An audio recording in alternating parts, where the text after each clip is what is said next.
Ruling All Progressives Congress APC released a schedule for its primaries for next year's elections, as well as a procedure which it will be using for the primaries. The party says its National Executive Committee has adopted direct primaries for all elective positions for the 2019 elections, but that the party's constitution leaves windows for states to adopt indirect primaries based on the peculiarities and the needs of the states. Now, we had a chat with a federal lawmaker from Rivers State, Senator Magnus Abbey, to get his views on the procedure for the primaries and if this would have any bearing on the politics of a National Assembly when lawmakers resume. There are states where some people, the State Executive Committee has applied for indirect primaries. That will be 15 states. Now, out of those 15 states, you should count the number of states where there are voices that are saying, no, we don't want indirect primaries. It is in those states where you have alternate voices that you would have the issues. So if you have a state where most of the people are together and they worked together to bring up the congresses that would now constitute the stakeholders, there is no reason for them not to work together to allow those people to conduct an indirect primary. Because even if you conduct a direct primary, you'll still get the same results because it's the same people who voted in those congresses that will vote in the direct primary. But where you have states where people were excluded from the congresses, where the congresses were rancorous, where leading party members were totally shut out of the process, if you now come and want to use the product or proceeds of that illicit process or disputed process to now conduct a primary, of course you know that there will be voices that will not find that acceptable for the same reason that they didn't find the congresses acceptable. So I think that the indirect primary would work based on the foundation that has been laid for it in the conduct of the affairs of the party in a given state. But where clearly there was no understanding, there was no harmony, and there was no give and take and no inclusion in the process, to go and use an indirect primary in that situation would amount to shutting out substantial voices of thousands, if not millions, of party members. In a participatory democracy, that would be suicide for the party. So what the party is trying to do in the direct primary is to give members of the party who were shut out of the process the opportunity to participate in the election of the people that will represent them in the different levels of government. Because the whole process of hijacking these congresses were aimed by these people at achieving this particular objective. Now, if you allow them to achieve what they wanted to do by stealing the congresses, you destroy the party. So I think that's what the party is trying to avoid. And I think that any Democrat who believes in democracy, who wants our democracy to grow in this country, should be not only excited by what the All Progressives Congress is trying to do, but should be very supportive and people should be thrilled that this is actually Nigeria and this kind of thing is beginning in our country. But the point I would like to make clearly is that whether you like it or not, the politics of Nigeria will change after this exercise. So the period of delegate primaries in this country is gradually coming to an end. And I'm happy you mentioned the congresses, which, was really rancorous and which the party has not even been able to reconcile the aggrieved members. And on one hand, we have this lingering problem.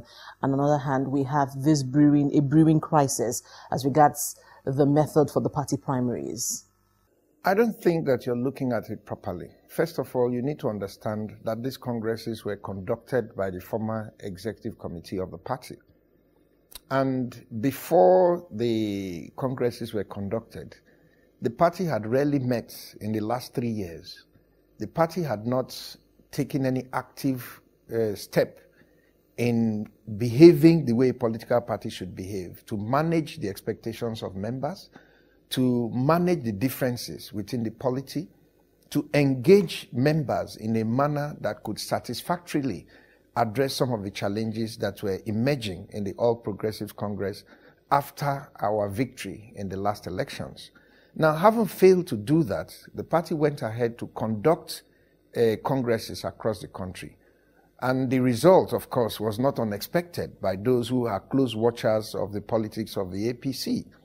Now, where this new executive is taking off from is an action that is meant to, as much as possible, reclaim that inclusion for all members of the party. Because these are the things that should have been done before the congresses that would have made the indirect primaries acceptable to the broad majority of party members. And that's why you witnessed the exodus of some members from the party. If it were not for the emergence of this new executive, I'm sure that the APC would have imploded. So it is a hope and expectation of members that this new executive will be able to address some of those acts of injustice that were meted out to people across the country that has held the party together.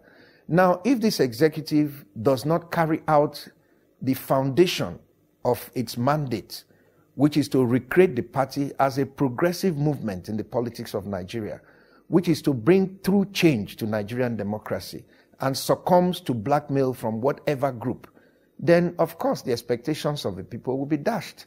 And that will have grave consequences for the party moving into the general elections. But what is the position of the APC in Rivers State? Are they going with direct or indirect primaries? There will be direct primaries in Rivers State. We're holding an executive committee meeting on Monday to look at this issue. And the feeling of the broad majority of members of the party in Rivers State is that there will be direct primaries. And I don't know why people who conducted a congress and emerged victorious from the Congress should shy away from direct primaries. Because the Congress, the direct primaries, is just a repeat of the Congress. This time, instead of picking delegates, is to pick candidates. So if you've just finished a Congress that you say was so acceptable to everybody, why should you be afraid of submitting that process to the picking of nomination of candidates? It shouldn't be a problem. I don't see why anybody should be against direct primaries. I think any Democrat should be excited and should be privileged to be part of a turning point in the history of Nigerian democracy. I'm very excited about it. Now, we've seen some states raise some concerns as to why they would not be able to conduct direct primaries in the state. We know some states have said that there isn't a proper party register in the state. And we've seen states like a state like Borno State talk about security concerns, which would make it impossible to hold direct primaries in the state.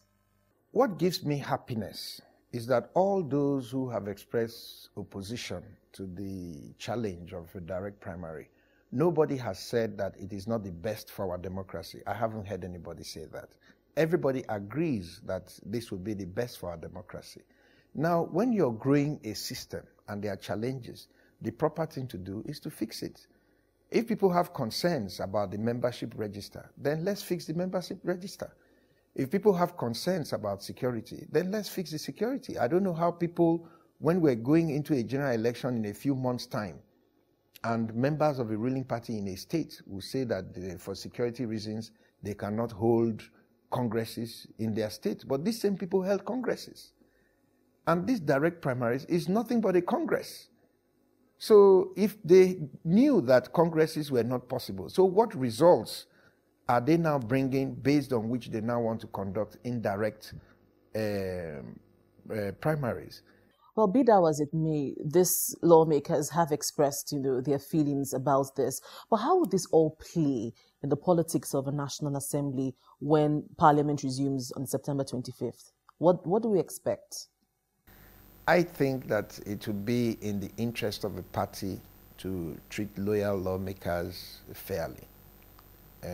If that is not done and they are left to swim in their own river and they manage to swim themselves back, and they will infect the new members by simply telling them that, listen, no matter what you do, at the end of the day, it is you and your God.